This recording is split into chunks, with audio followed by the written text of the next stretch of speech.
Welcome to Kenton's videos. Enjoy the video.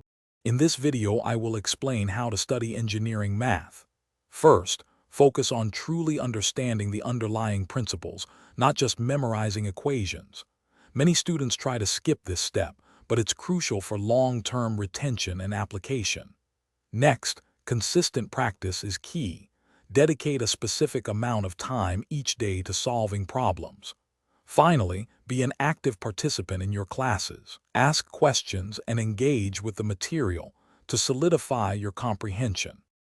To truly master engineering math, you must develop strong problem-solving skills.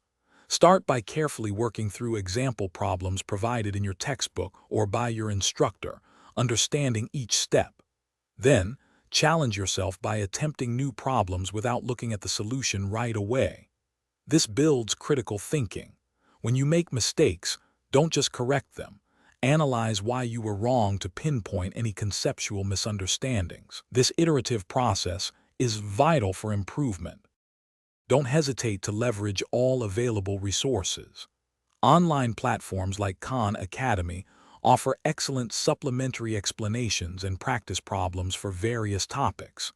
Forming a study group with peers can also be incredibly beneficial. Explaining concepts to others or discussing challenging problems deepens your own understanding. Remember, your professors and teaching assistants are there to help. Utilize their office hours to clarify doubts and get personalized guidance. Consistent review is paramount for retaining complex engineering math concepts. Don't wait until exam time. Schedule regular review sessions for topics covered weeks or even months ago. Creating your own concise formula sheet can also be a powerful study tool, helping you organize and recall important equations efficiently. And speaking of upgrades, if you're looking to simplify your home life, check out the Shark AI Ultra Robot Vacuum. You can find a link to this amazing robot vacuum, along with other great deals, in the description below. Thanks for watching. Consider subscribing if we helped you.